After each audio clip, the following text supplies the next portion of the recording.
Welcome to Inner Peace with Dr. Reese, a program that can help you become liberated in the modern world. Now, here's your host, Dr. Kevin W. Reese. The next section of the Inner Peace podcast is love. And there's 3 C's that go with love. And the first C is childlikeness. Childlikeness. How often have you heard me sing? Very often. Do you want to hear some recorded proof? How often have you seen me dance? No, you've never seen me dance. All right. The point is, we, in order to melt our egos and get to this inner peace, we have to be like a child. Not all the time. Not all the time, but as close to 50% as you can get. Sometimes you got to be serious. I don't want you to be a child when you're driving your car. I don't want you to be a child when you're, talking to a police officer or in court. There's a time to be a serious adult, but there's a time to be a child, have that innocence and have that silliness. Where does a dog park? In the parking lot, of course. Corny. Exactly. You see? I tell these jokes to my little cousin all the time. He tells me jokes, I tell him jokes. I've been telling jokes to people for years. I love corny jokes. It's part of childlikeness. Mm-hmm. Being like a child, that playfulness. It's like I was at my little cousin's baseball game a few months ago, and he's out there and he's practicing, and the kids don't really know what they're doing. They're 5 years old. They don't know what they're doing. And he's out there and he's throwing the ball, and all of a sudden I see him. He goes, "Butterfly, butterfly," and he's pointing at the butterfly, and I'm just like, see, that's what it's about. Mm-hmm. You got to chase butterflies, man. If you can't chase a butterfly, what is the point in your existence? Childlikeness is to be free, to be silly. The masters have all talked about this. Jesus has talked about this. Buddha has talked about this. Lao Tzu has talked about this. It's been talked about for centuries. It still is. Think about a child. 4-year-old, 3-year-old, 4-year-old, 5-year-old, whatever. Almost always in the present moment. Mm-hmm. Almost always. Carefree. Tender, just enough, but not all the way. For example, if you have a 4-year-old at your house, and the 4-year-old spills grape juice on your rug, accidentally, of course, you're devastated. You're like, no, not on the rug, no. And the kid, the 4-year-old feels it. The 4-year-old is like, I'm so sorry. It was an accident. And if they're really good, they'll actually go get towels and try to do it for you, even though they're probably not very good. An hour later, they don't care. Yeah. They forgot all about it. You still care because it's your rug. You're like, no, I got grape juice stained in my rug. But the kid is done. It's over. The incident happened.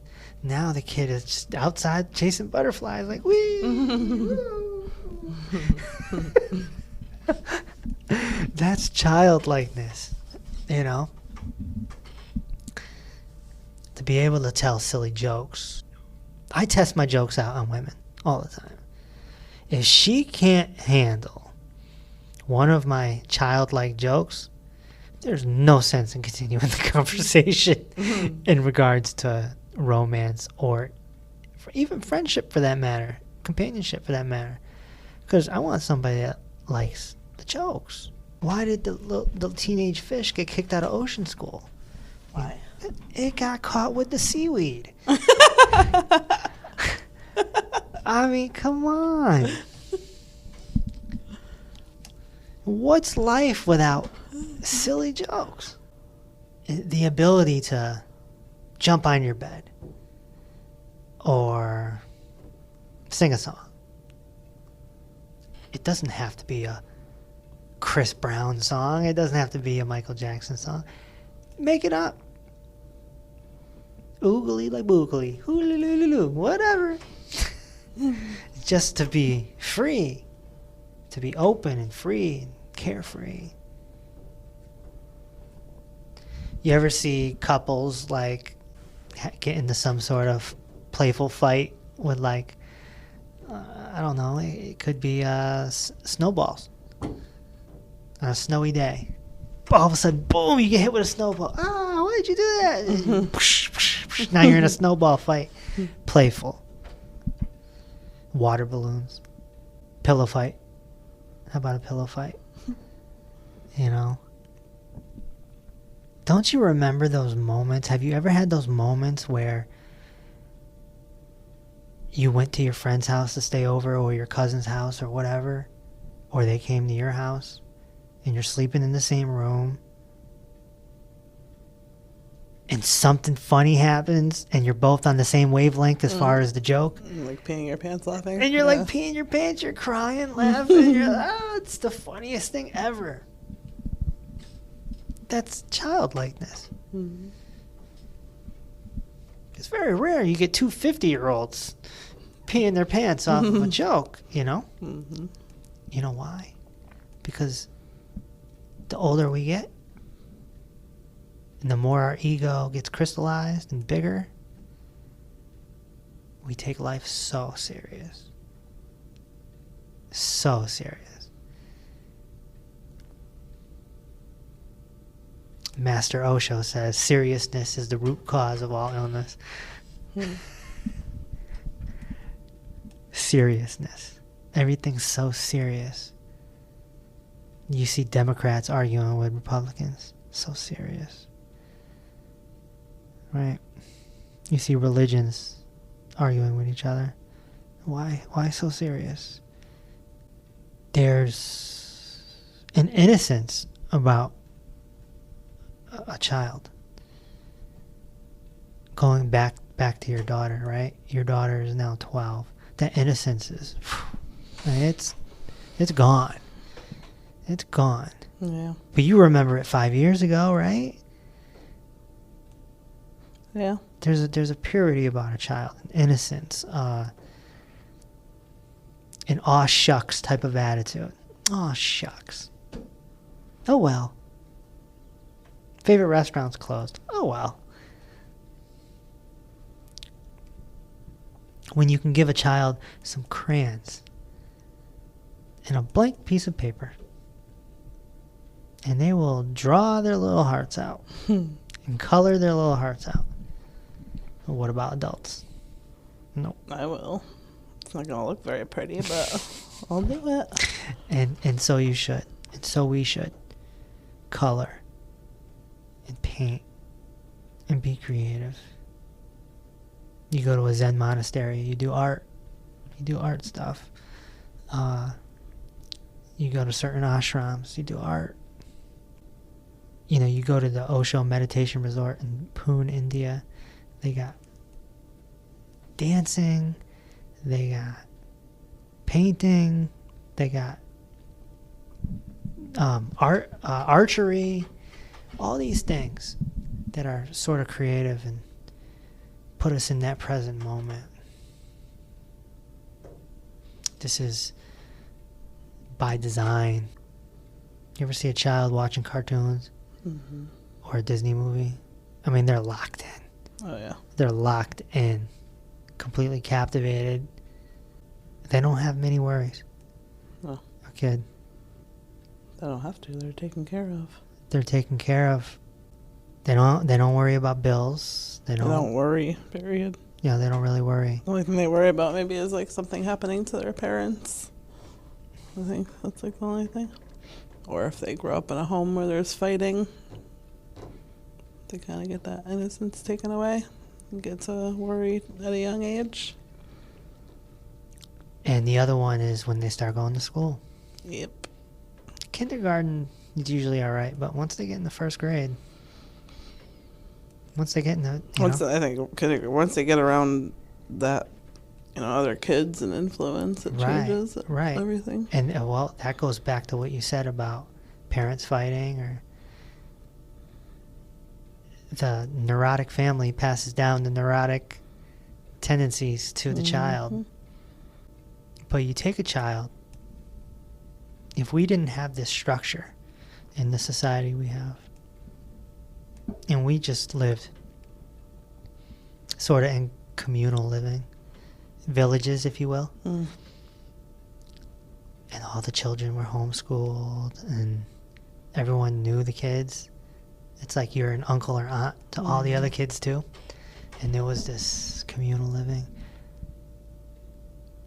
You can almost envision it. Kids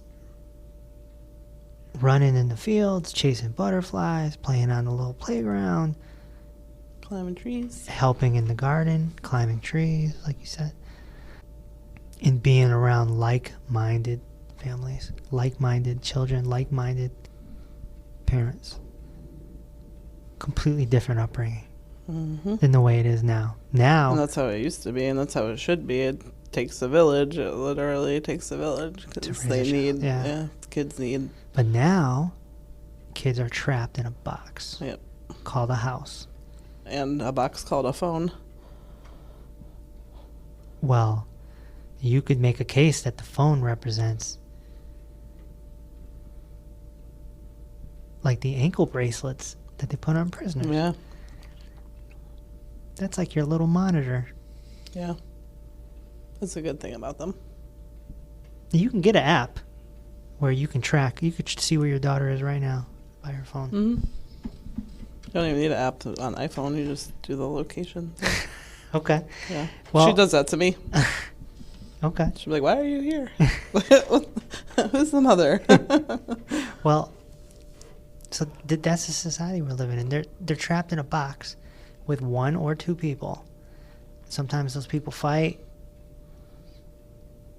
and the habits get passed down. That's why if you see an obese mom at the grocery store tagging along, you almost always see an obese child. But it's not just food, it's everything. Personality, the neurotic ways. The neurotic ways are passed down. We see this in the Jewish culture a lot. And my mom's side of the family is Jewish. So before anyone gets insulted, just remember, only an ego can be insulted. It's commonplace. And do you remember the show The Big Bang Theory? Howard's mom. We never see her. She only talks from the other room. She's like, Howard, what are you doing? And she is the stereotype of a Jewish classic mom, which is uptight, anxiety, worried all the time, definitely worried about money, and just rolled up too tight. Life is serious. Life is serious. And that gets passed down. I see it in my family. I see it in other people's families. People are rolled up too tight. Everything is my job, and he this and that. It's a drama. It's a play. They're not. Their innocence is like taken away. You gotta bring that innocence back. If you're around kids, play with them. I love playing with kids, especially if it's outside, because I like sports. So let's throw the football. Let's kick the soccer ball. Let's have fun. You think you can catch me? Catch me. I have a bunch of kids crawling on my back, whatever. You gotta get to that. Anyone that can't get out there in an open field and play with kids is probably rolled up too tight. Trying to be an adult. I'm an adult. I pay bills. I vote. Yeah, well, you're stressed and you don't have inner peace. Kids have inner peace, most of them. Unless it's disrupted, they got inner peace. It's your natural state. The kid that dropped the grape juice on your rug, an hour later, the inner peace is there. Mm-hmm. And maybe you get another apology. I'm sorry, Auntie, that I dropped it, but it'll be okay. Mm-hmm. And you know it's not okay. Your rug's ruined. So you're like, all right. Yeah. Little bastard in the house. But there's innocence there. Yeah. The kid didn't mean to do it. Mm-hmm. Just wasn't paying attention in that moment. It's like they're locked into the over spilt grape juice. Right. They're locked into the moment, but they have trouble with their attention spans. Mm-hmm. But there's an innocence there. So if we can take that innocence and that playfulness and bring it to our lives and have fun, but still pay attention to our awareness, the meditation section of the inner peace practice, the centered mind, the conscious eye, the confinement. We practice those. And we become locked into that present moment and locked in with that awareness, that meditation, and then implement a childlikeness. It can balance out really nicely. There's a time for fun and silliness, and there's a time to sit there and go inside yourself. And the childlikeness and the fun and the silliness, that's your outer life. And the meditation and awareness is your inner life. Remember, we have 2 lives. Everyone has 2 lives. And the problem is in the Western world, they don't know that they have 2 lives. They think they have 1 life, and when there's an emergency, they call Heaven 911 to talk to whoever their master is. But we all have the ability to go inside of ourselves.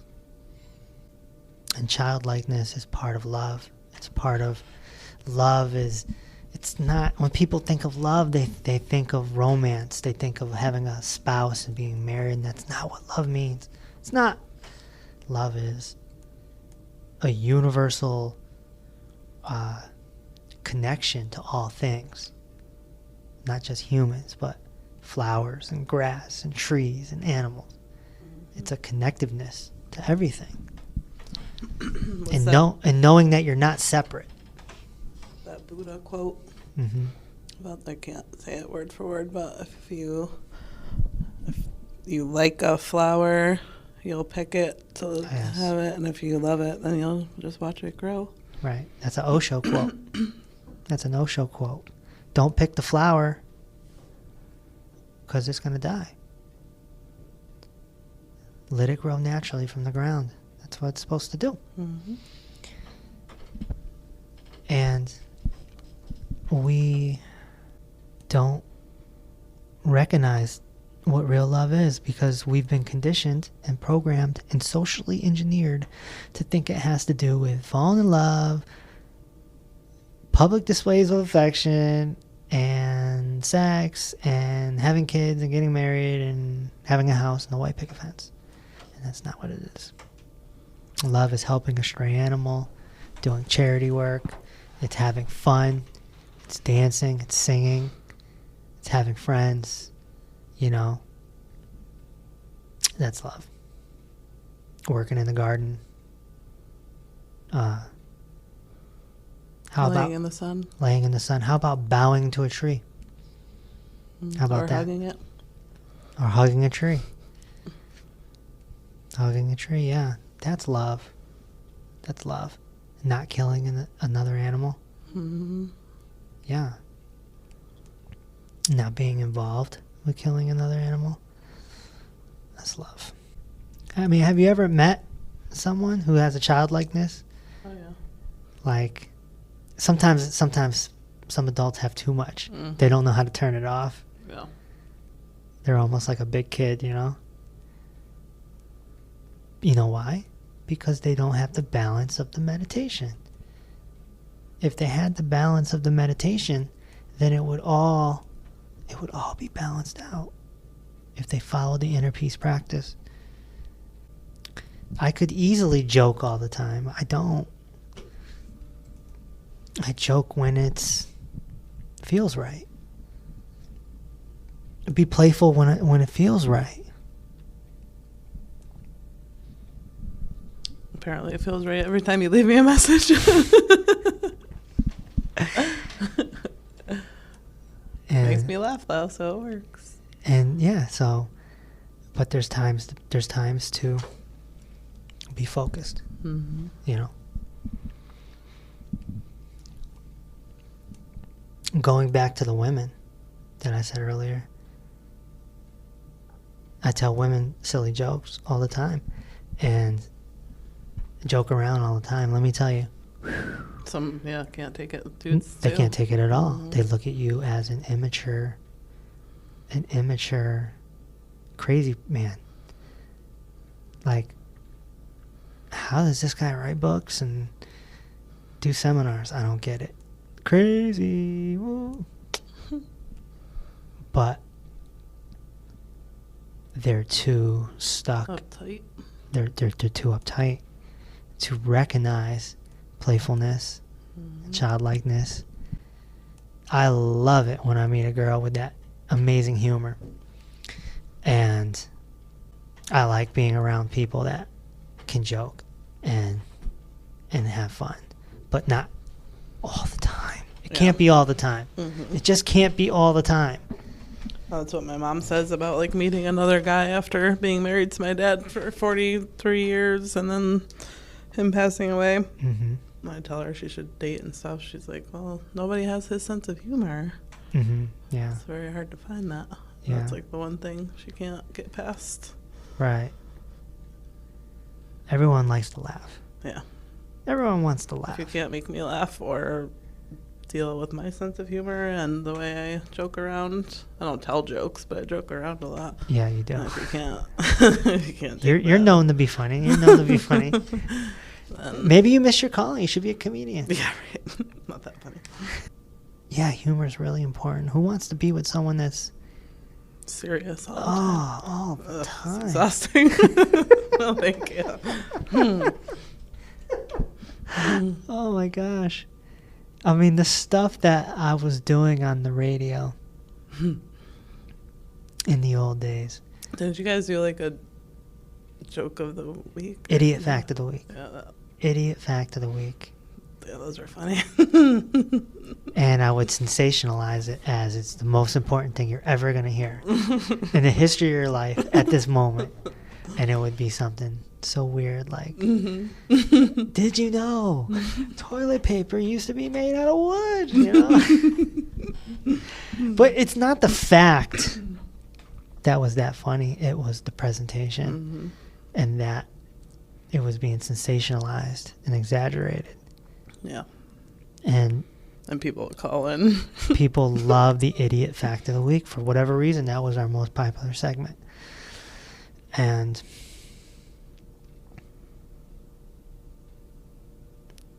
that's part of being childlike.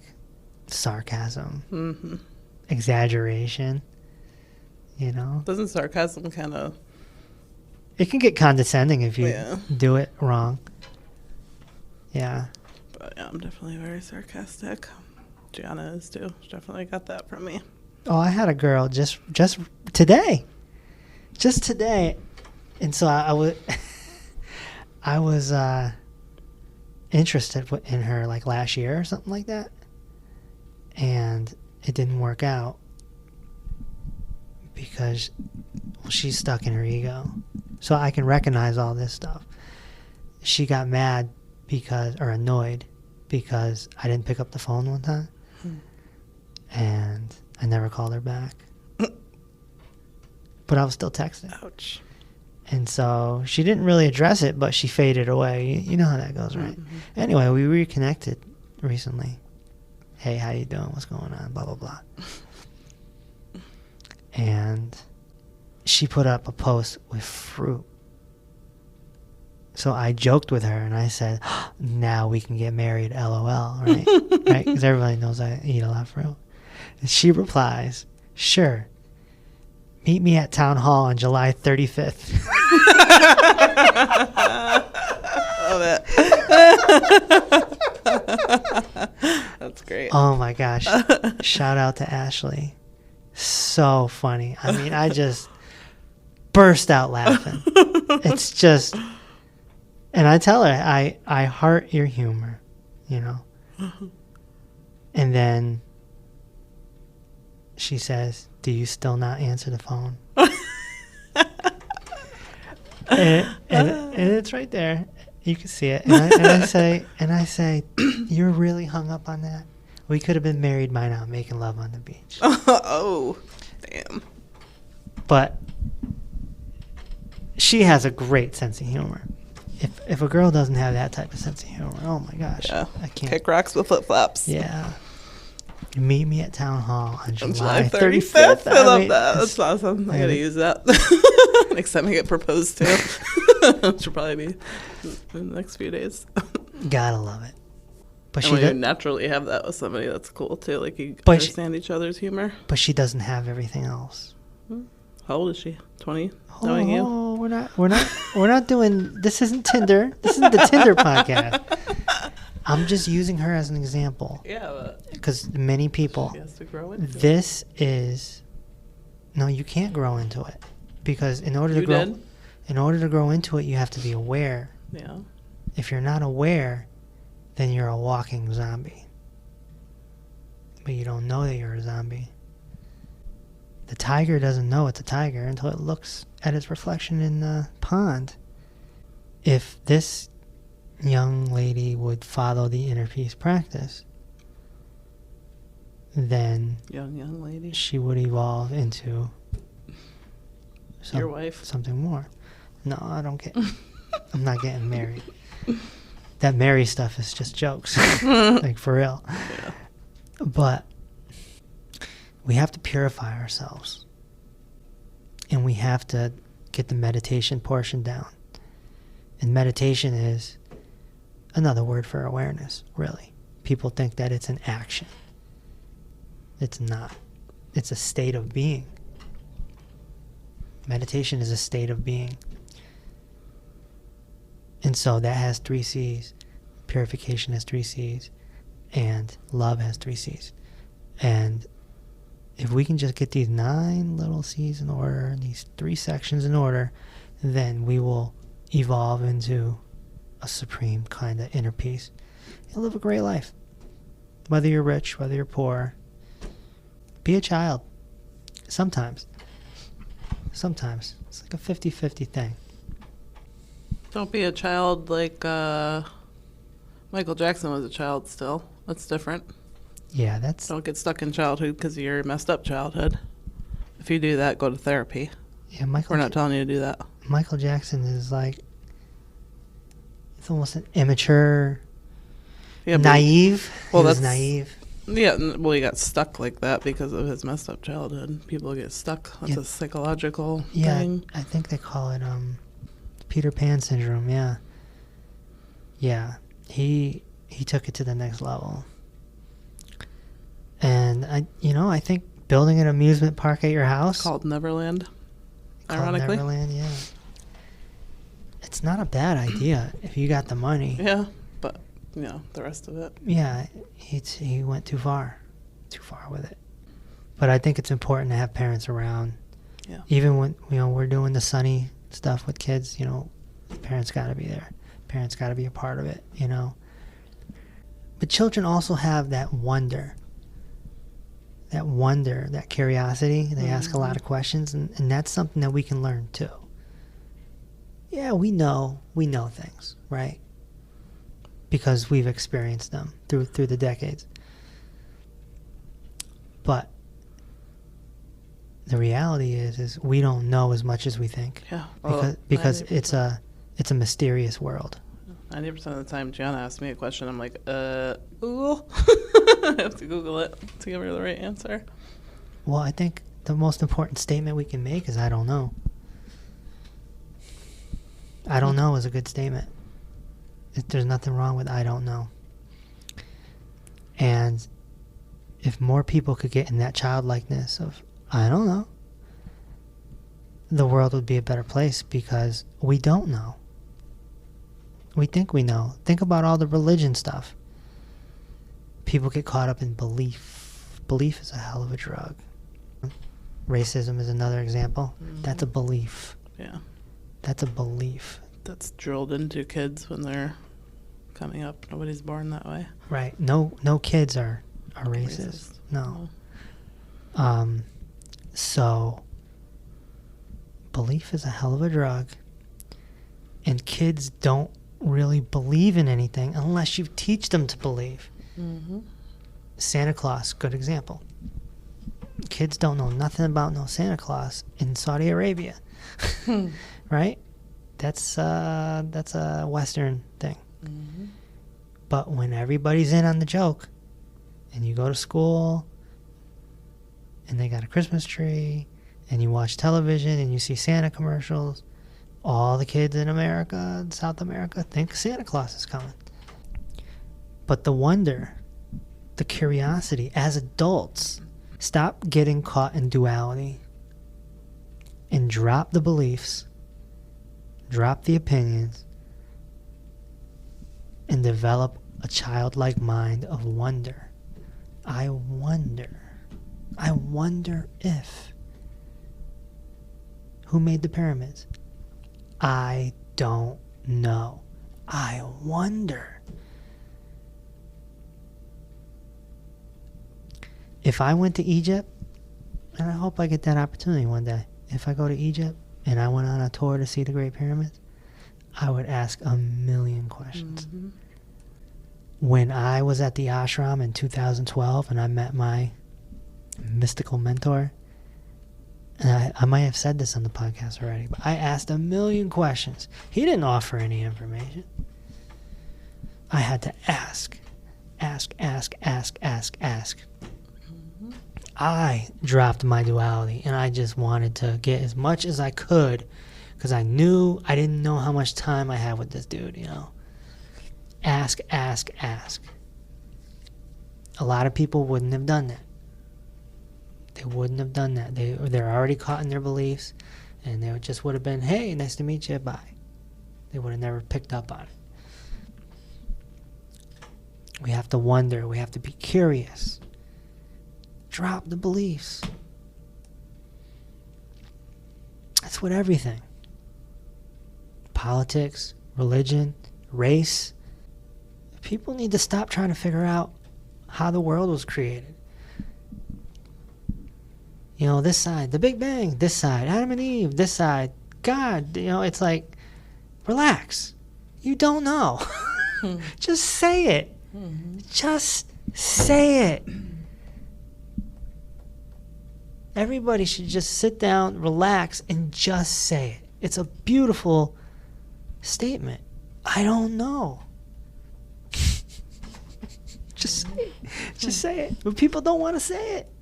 Even the atheists don't want to say it. Atheist is a religion too. Nobody can say, I don't know, because they're stuck in their crystallized ego.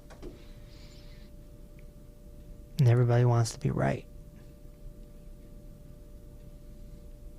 I'd rather be free than right. The child is free. The child is free. The child with a decent home is free. Some children got it messed up, but the average kid is free. It's when they start going to school and they get around more people that things get messed up. Mm-hmm. Now you gotta teach your kid Santa Claus because everyone else is doing it. Unless you're Jewish, of course. In that case, you become an outcast, like I did when I was a kid. They outcasted me. The teachers did. Really? Oh, yeah. And that's another thing. Everyone's caught in their beliefs and their habits, and it comes into the society, and if you're just a little different, you get outcasted, and the kid don't know how to handle that. You know, in my case, I was one of 2 quote-unquote Jewish kids in the whole class. So when they did the Christmas exercises events, the teacher would pull me and the other girl off to the side. Kevin and Liz, come over here. You do the little menorah, the little dreidel. And all the other kids, you're weird. Really? Oh my God. Think about it. It makes no sense. Yeah. And then I had to argue because I had Christmas too. My dad's side was Protestant Christian. So I had Santa and the menorah. Nice. Lots of presents. Lots of presents, but a lot of confusion. And so now I had to argue with the kids. No, I'm like you too. I'm like you too. I really am. Seriously, come to my house. Come to my aunt's house. I got a stocking with my name on it. So if we just dropped the beliefs and the traditions, then there would be none of this separation. The separation and the neuroses. Everyone ends up neurotic here in the West. By the time you're 13 years old, you're neurotic. You're full of anxiety. You're full of sadness. You're uptight. You're stressed. How many times does a kid say, I don't know? A lot. A lot. I don't know.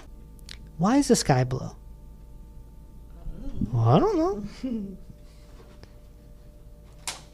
And the only way they would have an answer is if somebody programmed it into them. You know? So, lots to think about here in this section of love. I'm looking forward to the next episode and finishing off love. And there's 2 more C's. And we'll be done with the 9 C's and the 3 sections. That will be the full inner peace practice.